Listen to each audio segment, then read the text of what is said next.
Every day, 1,000 voices compete for your attention. Fear whispers, doubt argues, the world screams. There even comes a moment when the noise gets so loud, it feels like they're winning. But then the author steps into his story. In the quiet of the tomb, death lost its grip. Light broke through like a shout in the shadows, like dawn sprinting into a world that forgot what hope looked like. A stone rolled back, a savior stepped out, a promise was fulfilled. The same power that conquered the grave, that told death to sit and be silent, now pulses in us. So when the world tries to come and steal what was already paid for at the cross, we remember that they do not have the final say. He does.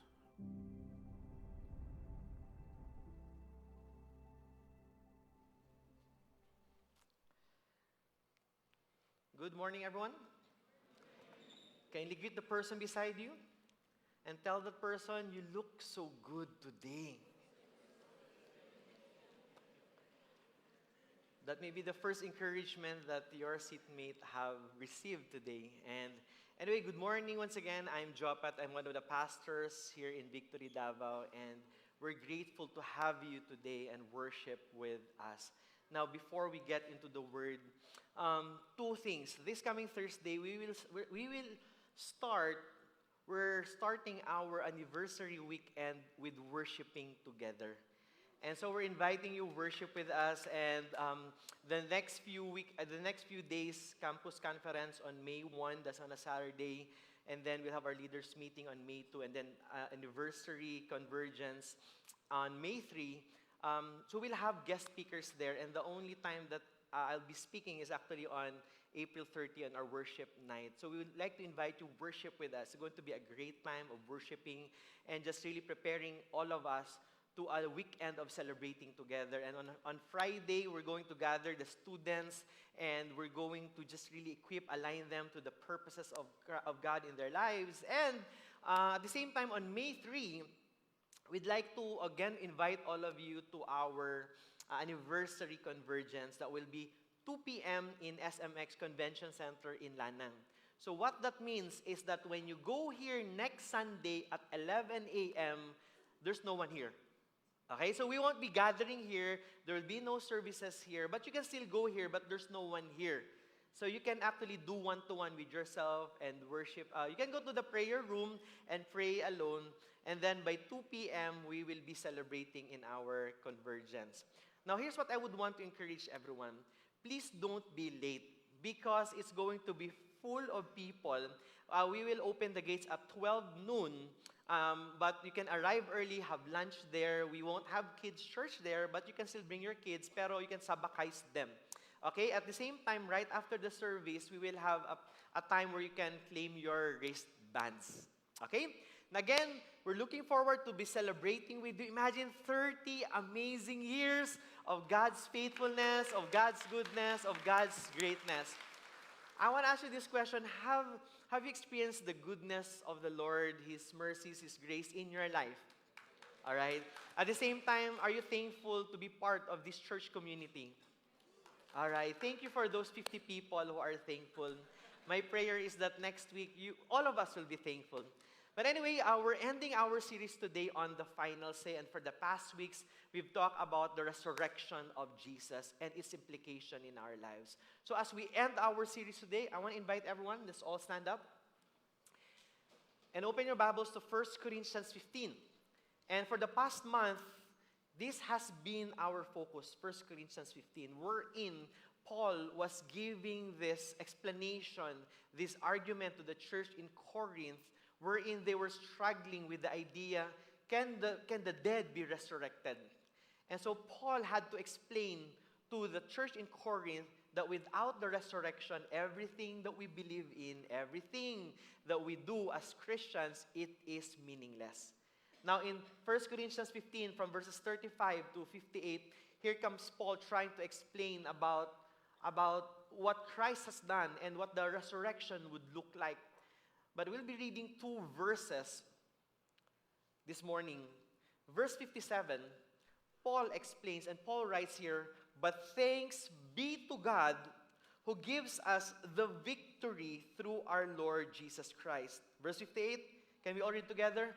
"Therefore, my beloved brothers, be steadfast, immovable, always abounding in the work of the Lord, knowing that in the Lord your labor is not in vain." This is the word of the Lord. Let us pray. Jesus, thank you for giving your life for each of us. Lord, we offer and we commit to you our affection, our hearts. Lord, we dedicate to you our lives. And Lord, thank you for giving us your life. And because of the life that you have given us, now we can live not just with fulfillment and purpose in our earthly life, but Lord, we are certain and sure and confident that we are going to live our lives for eternity in your presence, with you, where there is fullness of joy. So I pray that you would speak to each of us today. And I pray that you remind us, O Lord, that yes, we may experience circumstances in our lives that can break us, but Lord, we know that you are the one, that you are the God who is certain in our lives. So speak to us. We honor you. We love you, Lord Jesus. In Jesus' name we pray. Amen. Amen. Be seated, everyone.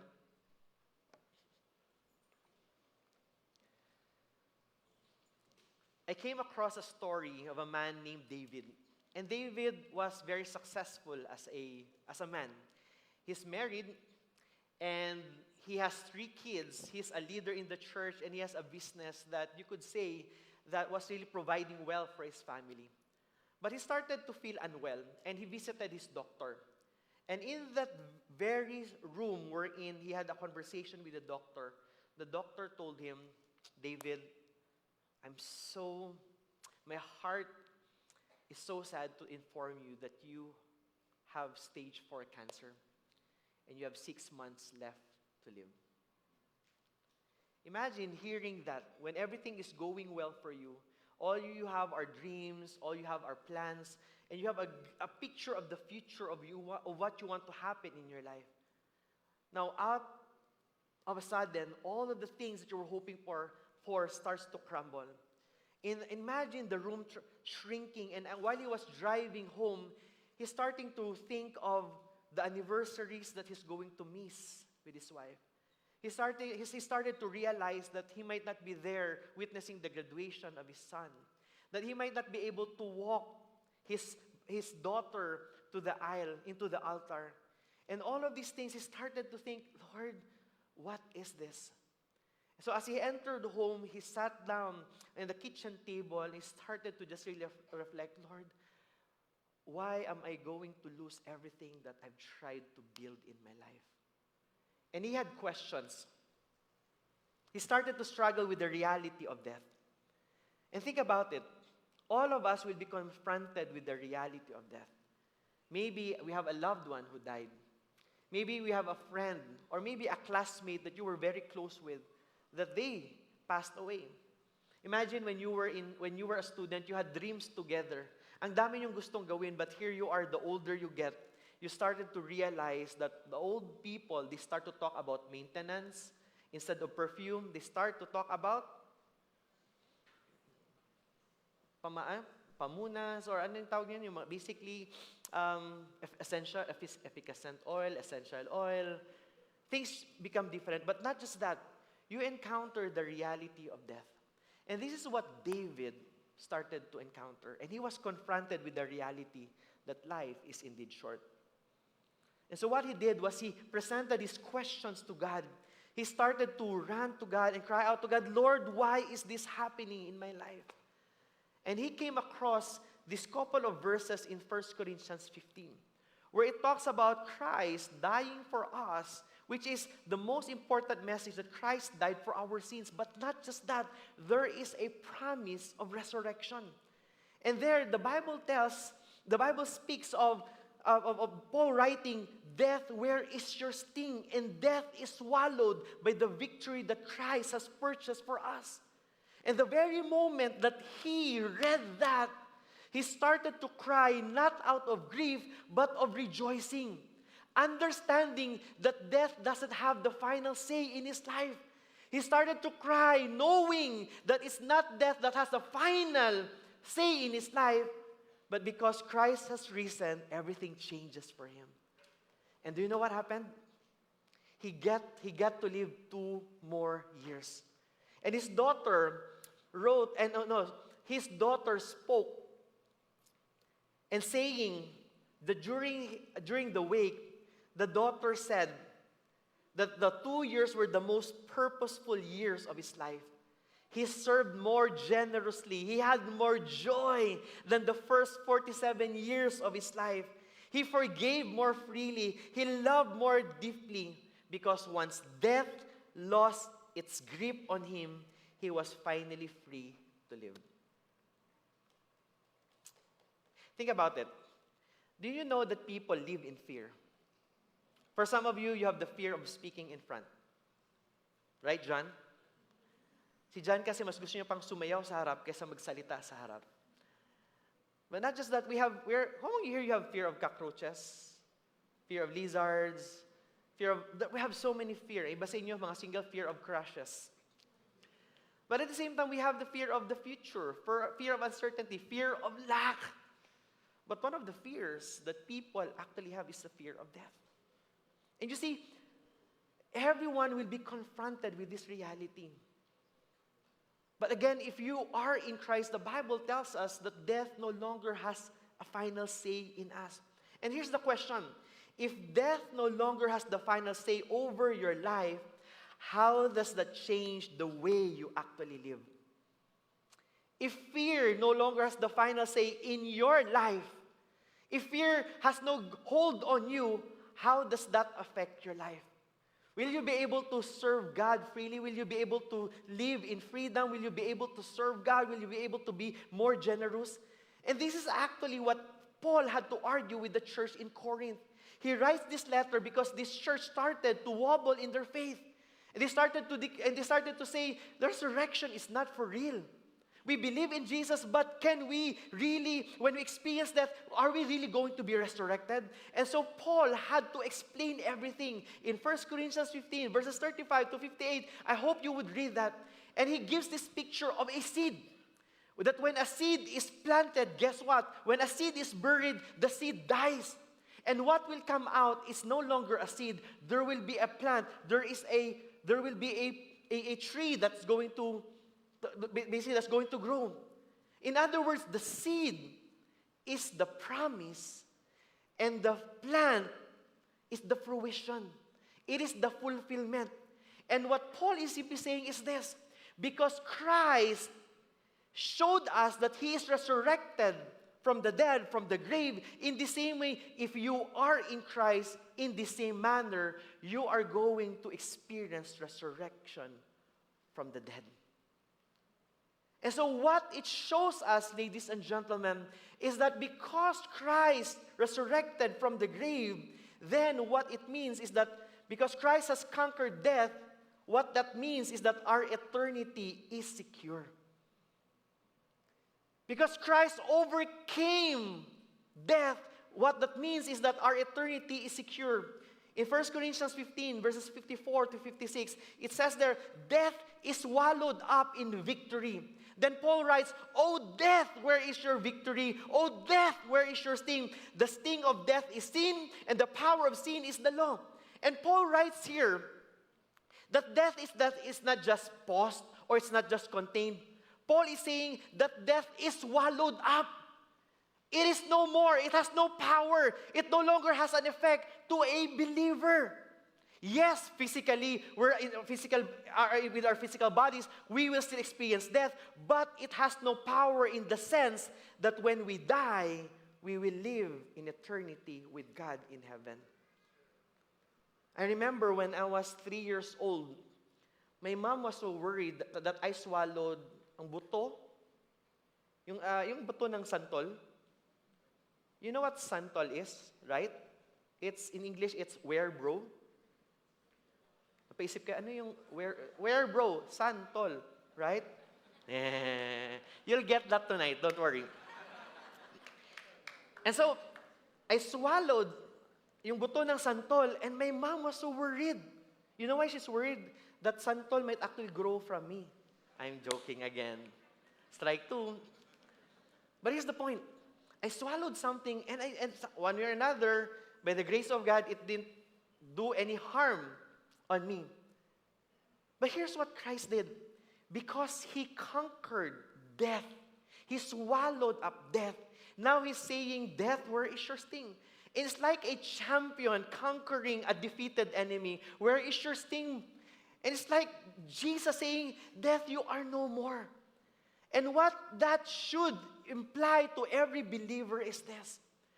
When Christ defeated death, what that shows us is that if you look at 1 Corinthians 15, from 35 and down, He gives us a different contrast. That our physical body from perishable, now we are now imperishable. From the natural, now we're going to experience the spiritual part of our lives. And God gives, and then Paul gives this picture that we are no longer in this body. That when Christ returns, what's going to happen is that we are going to live with Him in eternity in glory. So here's the picture, ladies and gentlemen. When we die, when a Christian dies, physically, our body is buried, but our spirit will be with God in heaven.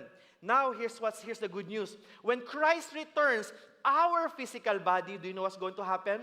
It will resurrect and unified with our spirit, but what the spirit would be is no longer the same body that we have. It is now imperishable. It's no longer, it's not going to experience the same decay or the same brokenness that we have here on earth. And the hope that we have is this. Because Christ resurrected, now we are going to live in our resurrected bodies as well.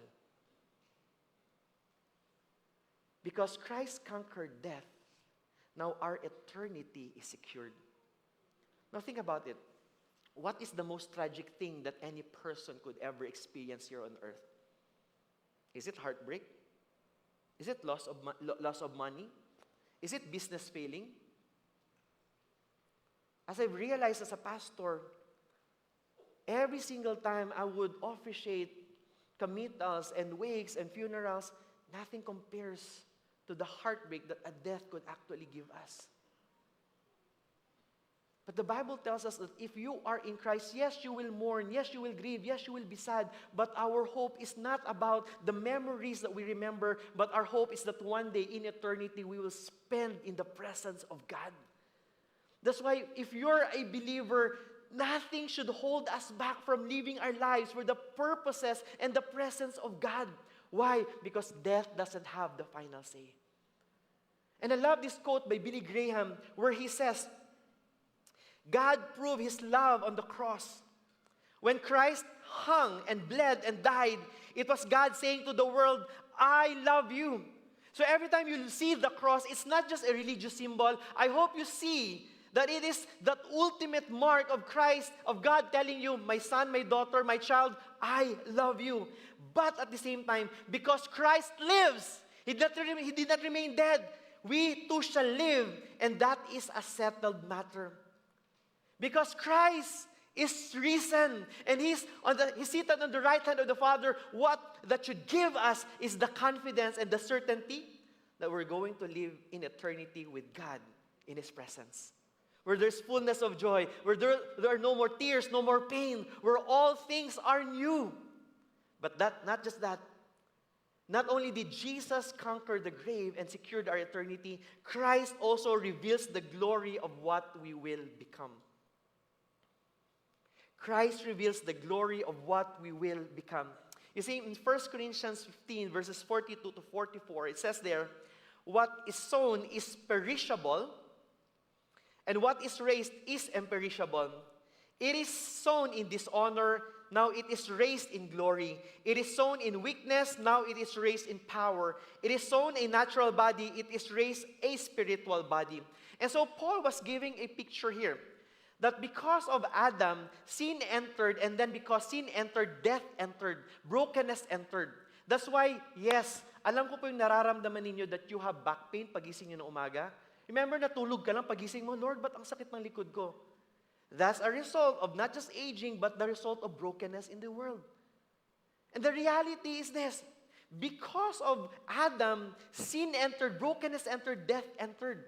But because Christ was crucified, He resurrected, and He ascended back into the presence of His Father, now what Christ has shown us is a totally different contrast from perishable to imperishable. And so what we have now is the life of Christ that we get to live, but not just that, Christ has showed us in His glory of what we will become. Intindihan natin? In short, hayag ang atong future. I remember when I was young, my hairstyle was like yung parang page 50, next page yung hati. That was my hairstyle. And then whatever was the trend of the hairstyle, I would put gel and put anything just for me to look cool, young, and hip. But my mom told me, and my relatives told me, Jopet, it runs in our family that one day you will see your hair no more. That's your future. And I was like, I refuse to believe that. But my mom and my relatives would tell us, Jopet, it's part of the family. Your dad's side, they have, as they grow older, their hair would turn gray and white. But in this side of the family, the hair is no more. So that is your future.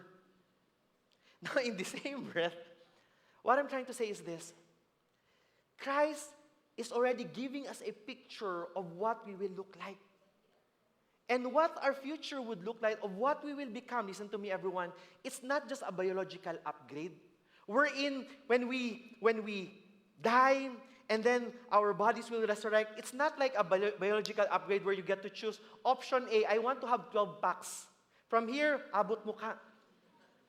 Or I want to have a biological upgrade wherein I'm 5'4" now. Hopefully, in my resurrected body, I'm 7'4". That's not how it goes.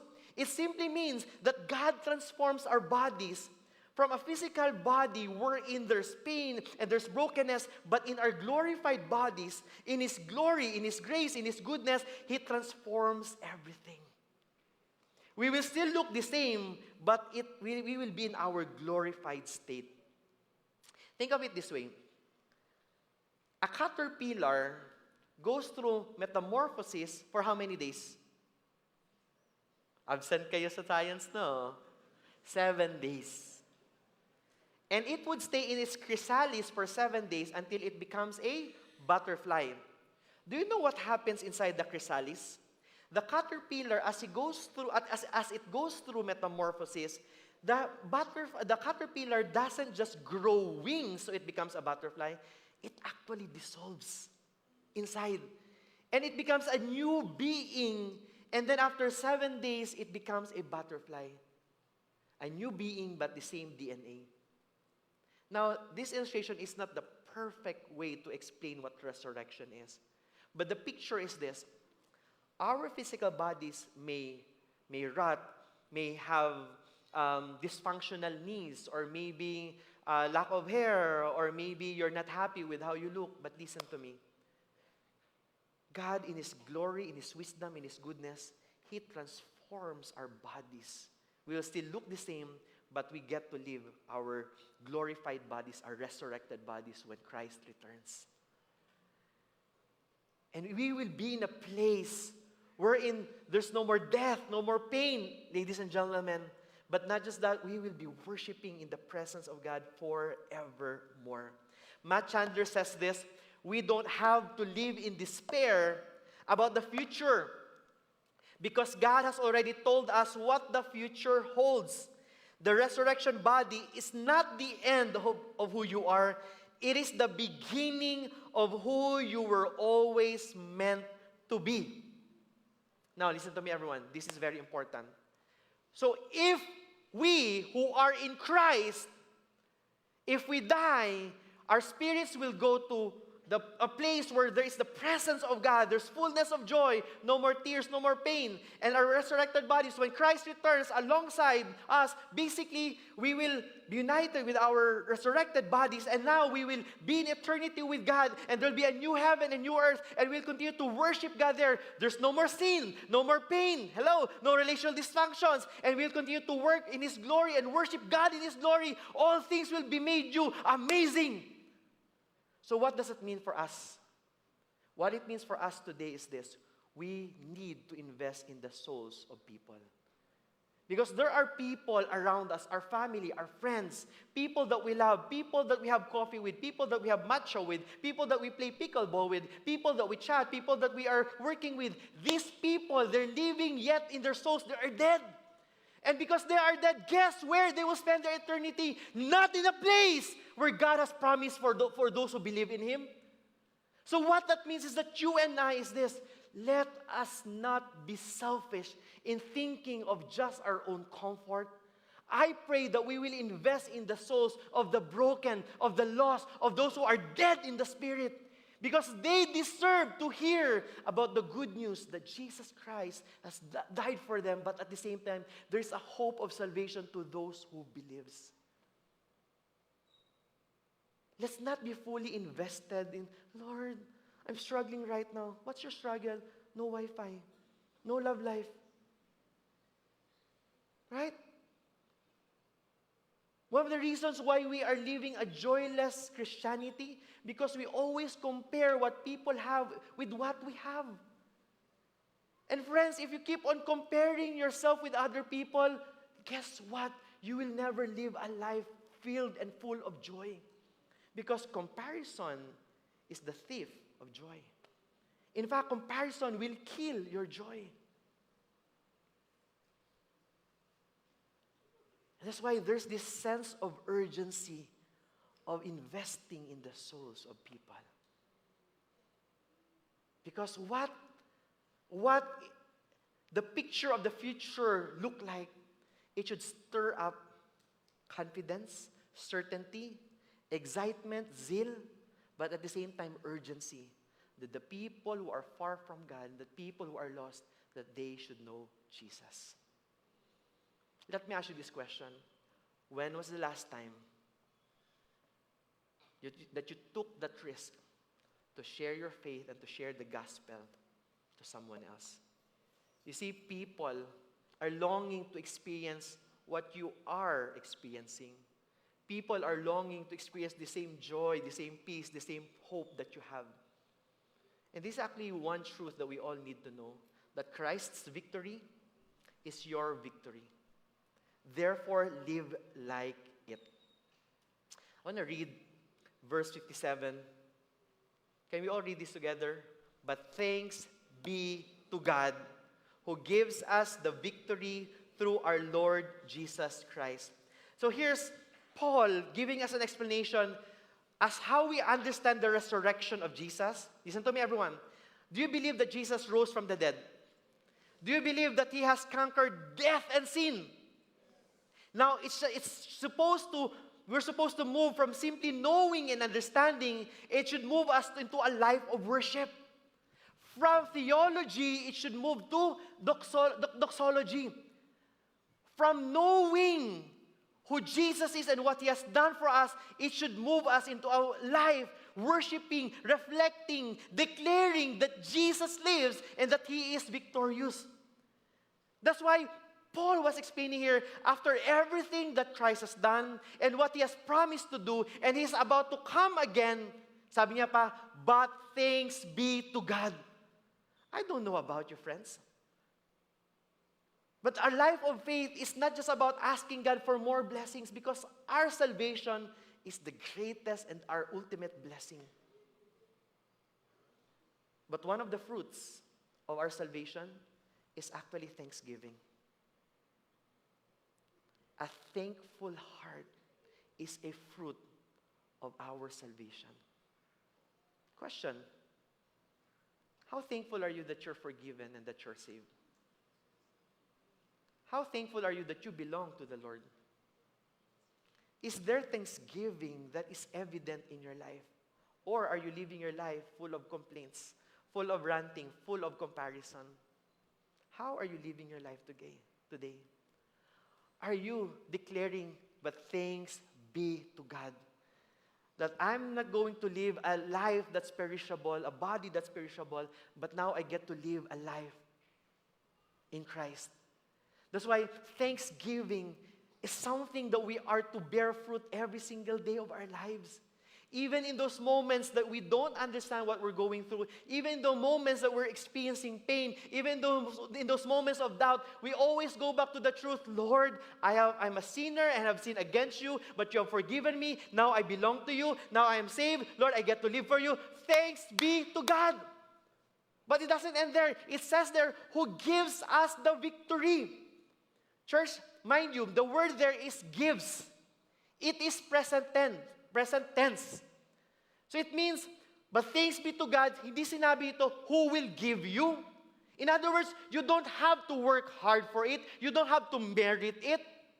But because Christ has already died for our sins, He has already purchased it.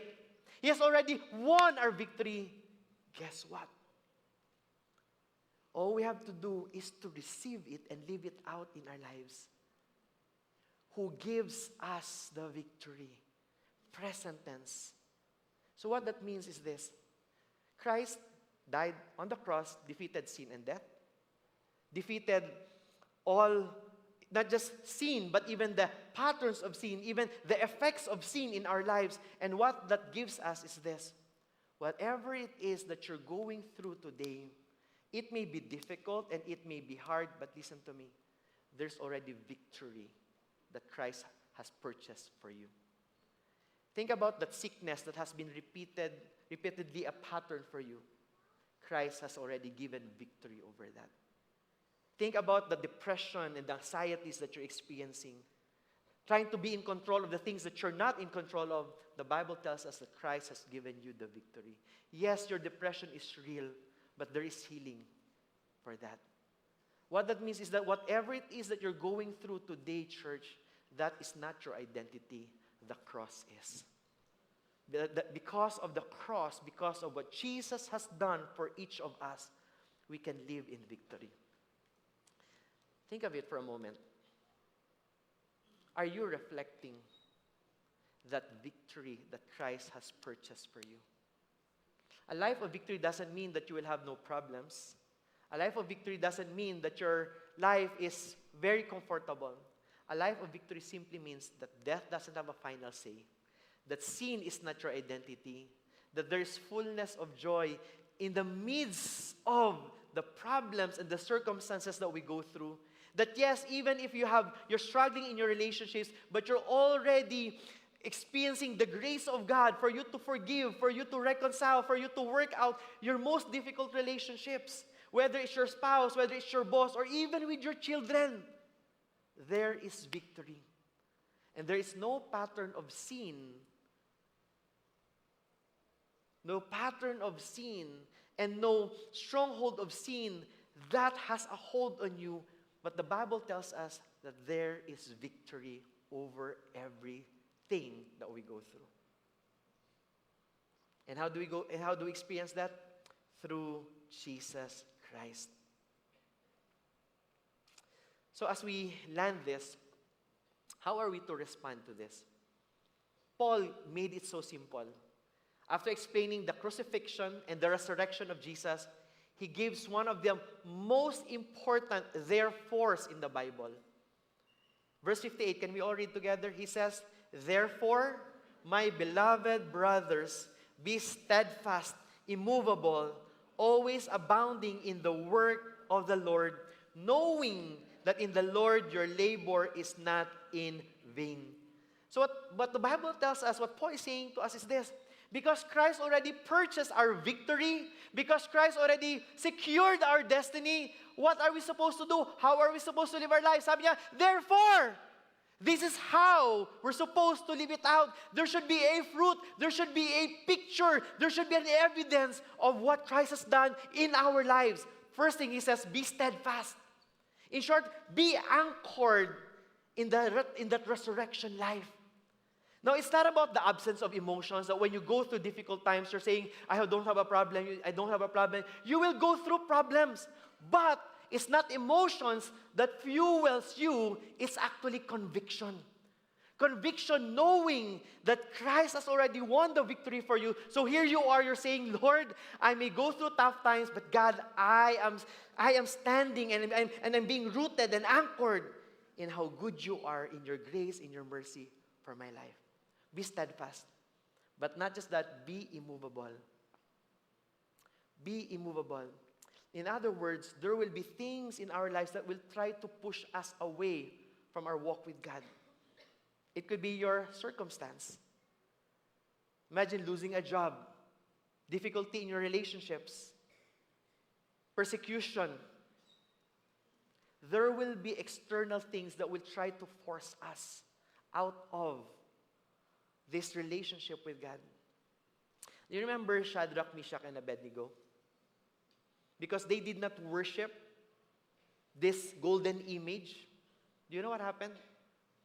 They were being threatened to be thrown into this fiery furnace, that they were supposed to be burned.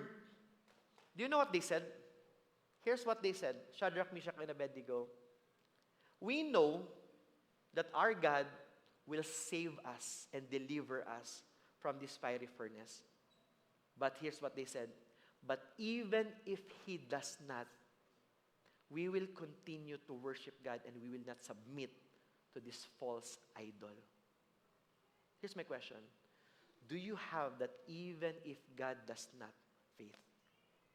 Even if He does not deliver us from our pain, even if He does not answer our prayers, will we move towards the tide or the flow where the world leads us? Or are we going to stand, anchoring ourselves into who Jesus is and what He has done? Paul says, be steadfast, be immovable, and then he says this, always abounding in the work of the Lord. Now, why is the work of the Lord so important? Here's why. Because what's at stake is the eternity of people. Some of us were just so selfish, thinking, Lord, as long as I'm comfortable, I don't mind what will happen around me. Christ saved us, not just for us to be comfortable in our salvation, but so others may know who He is. And the Bible tells us that the reason why we need to abound in the work of the Lord is because there's that great work that has been entrusted to us. And when Christ returns, I pray that what Christ will come up to, makikita ni God sa atin, is that He will see a bride, a church that is abounding in the work of the Lord. Remember the preaching last week? That we will not be busy in collecting seashells in the seashore, that when Christ returns, Lord, here are the seashells for you. What Christ wants are souls of people being saved, knowing Him, worshiping Him. So what the Bible tells us is that we are to always abound in the work of the Lord. In other translations, it's also always excelling in the work of the Lord. I pray that as excellent as we are in our career, in our jobs, in our hobbies, in the things that are earthly, that has no meaning at all, I do hope and pray that we're always abounding in the work of the Lord. Because here's the reality, the things that we try to keep for ourselves, the things that we try to possess for ourselves, it's going to perish. As an almost 1 month dad, I always get excited to see my son. And one of the things that I try to give him is, of course, toys. Di naman pwedeng, anak, here's a Bible, finish reading it from Genesis to Revelation. Ha?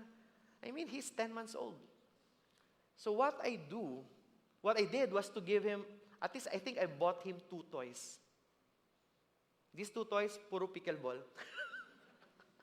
a small paddle and like a stuffed toy that looks like a pickleball. So when I gave it to him, he was so happy. Yeah, da. But after a day, he no longer played with it. Interestingly, do you know what his favorite toy right now? Do you know what his favorite toy is right now? Wipes.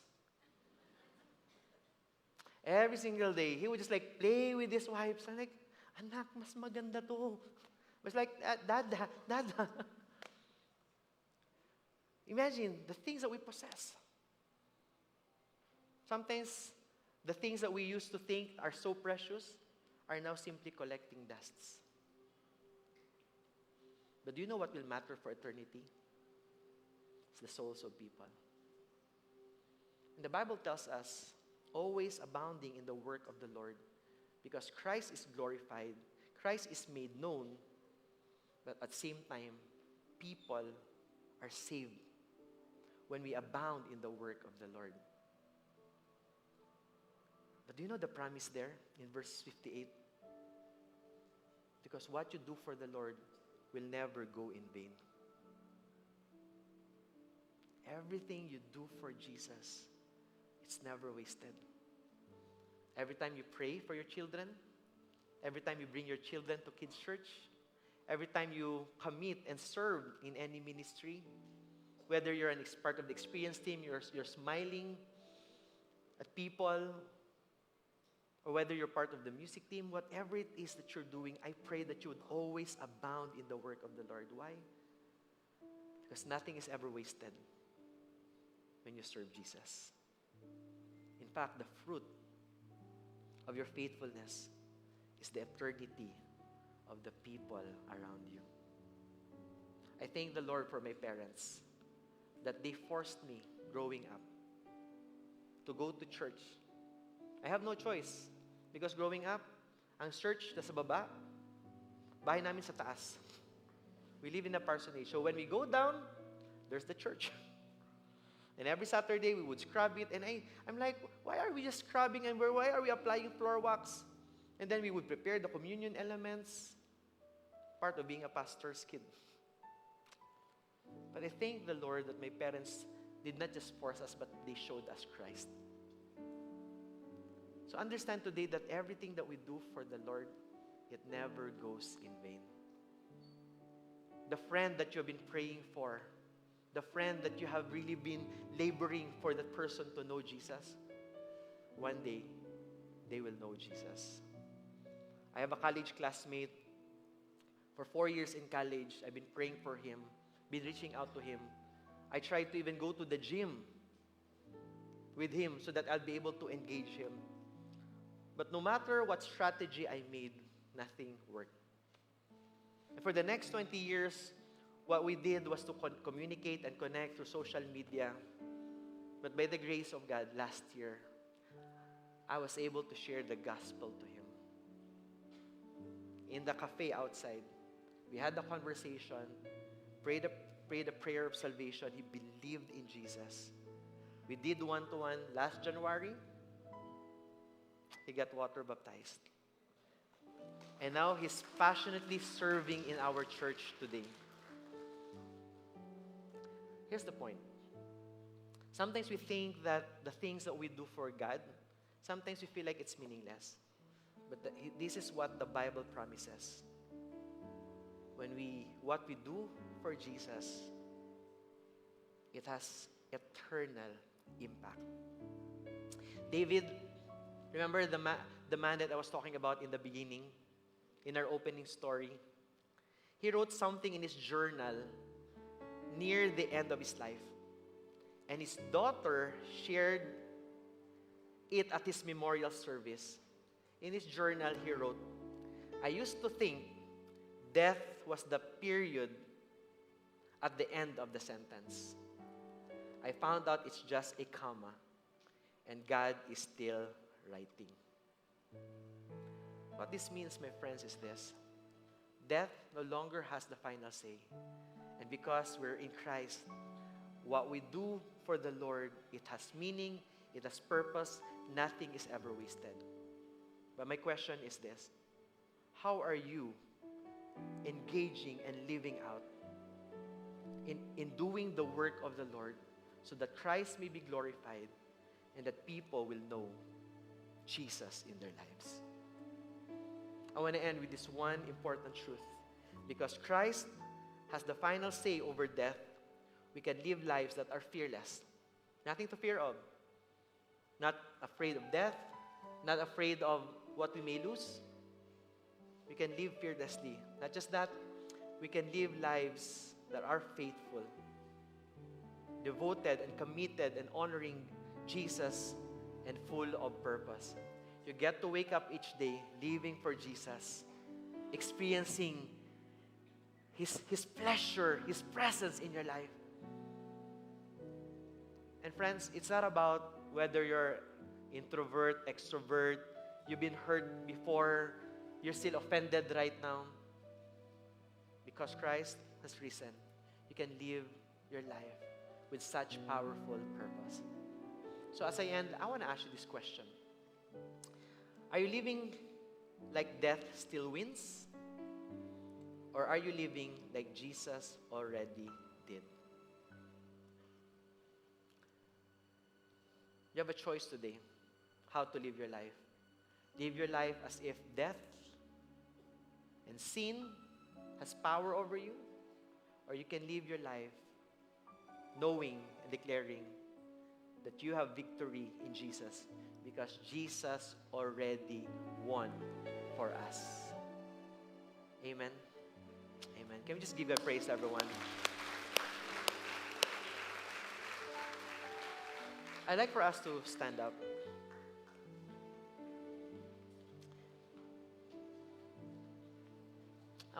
We will be worshiping in a while, but before we worship, I want all of us to take a moment of silence. Can we all bow our heads and close our eyes? What I want you to do is I want you to thank Jesus for His cross, for the cross. I want you to thank Him. Paul is saying, thanks be to God. Thanksgiving is a mark, a seal, a fruit, an evidence of our salvation. So I want you to be thankful. I want you to be thankful to Jesus for what He has done for each of us. From your own words, coming from your own lips, I want you to thank Jesus. Come on, everyone, just open your mouth and start uttering a prayer of thanksgiving. Come on, just thank the Lord. Thank the Lord.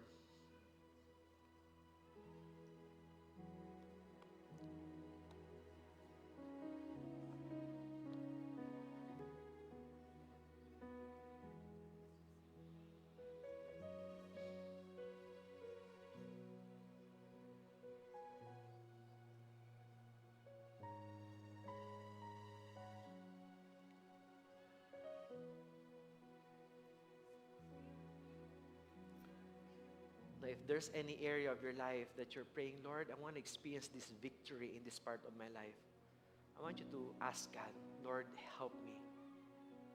Help me, God, to experience. You have already given me the victory, but I want to experience victory over this addiction, over this brokenness in my life. Come on, ask God.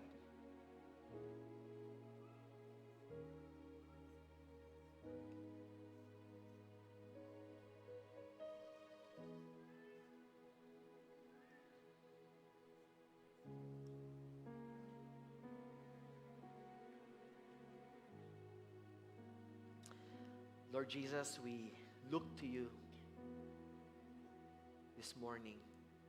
We fix our eyes on you, on what you have done, on your finished cross, on your finished work on the cross. So Lord, we stand before you, forgiven, loved, but at the same time, Lord, secured, knowing that our destiny is not determined by what we have done. We don't even have to perform for us to be loved by you. God, it's what you have done on the cross that has qualified us and that has allowed us to be in your presence. So Lord, we say thank you for the victory that you've given us. And in those areas of our lives, Lord, that we want to see victory, Holy Spirit, help us, Lord, to walk in your truth, to walk in your ways. And Lord, empower us, Lord, to live victorious lives for the glory of your name. In Jesus' name, amen. Let's worship the Lord together, everyone. In your love everlasting, find my victory. Every fear is defeated. I know you are with me. Now I worship, now I declare, Jesus, you won it all. You reign forever, you reign forever. Holy and glorious. You reign forever, you reign forever. Jesus, you won it all. You reign forever, you reign forever. Holy and glorious. You reign forever, you reign forever. When I was so lost, you chose to love someone like me, so that I could live. You gave your life upon that cross. When I was so lost, you chose to love someone like me, so that I could live.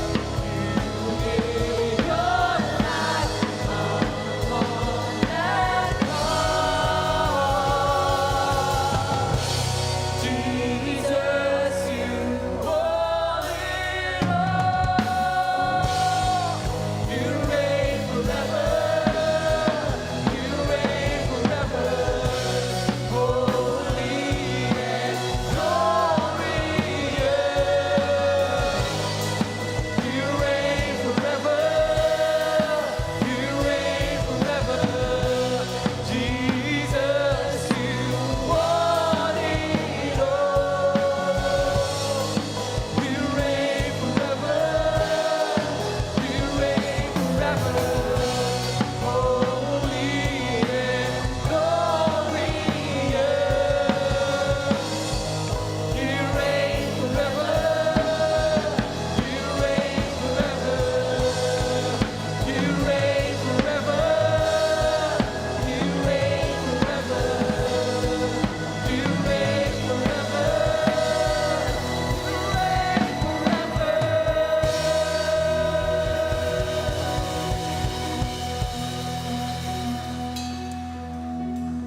Church, just want to encourage everyone. The life that we live, it's a reflection of how great, how mighty, how good and gracious our Lord and Savior is. I pray that we won't get stuck with our biases and preferences. There's this life, this beautiful life, a purposeful life, a life of victory that Christ has purchased for you.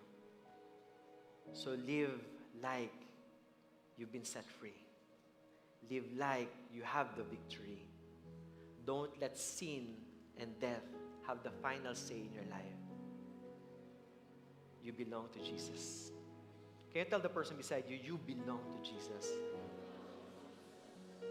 And so I pray that you would live like Him and that people will see Him in you and through you. Amen. Can we all lift up our hands to the Lord as we close? Lord Jesus, we're grateful because you have won the victory for us. Lord, we declare that you rule and you reign in our lives. Lord, to those who are struggling with their health, Lord, we speak healing, we speak wholeness. Lord, we speak your victory upon them. Lord, to those who are struggling in their relationships, thank you, Lord, because there's forgiveness, there's reconciliation, there is now no condemnation to those who are in Christ Jesus. So, Lord, I pray that you would cause us, Lord, to be reconciled with others as we have been reconciled with you. Lord, to those who are crippled by the fear of the future or the fear of death, I pray, let hope come alive. And Lord, we pray that you would eradicate any fear of death in our lives because you have already secured our eternity with you. Death doesn't have the final say. And Lord, I pray for each of us that we will be steadfast, that we will be immovable, that we will always abound in the work of the Lord, because what we do for you never goes in vain. So Lord, use us for your glory and honor. And I speak blessings upon your people. The Lord bless you and keep you. The Lord make his face to shine upon you and be gracious to you. The Lord lift up his countenance upon you and give you his peace. Lord Jesus, you are our peace, you are our comfort, you are our joy, and nothing in this world can ever take that away from us. We love you, Lord. We honor you. In Jesus' name we pray. Everyone say, Amen, amen, amen. Church, our gathering has ended. Our service to the world begins. God bless you all. Have a great Sunday.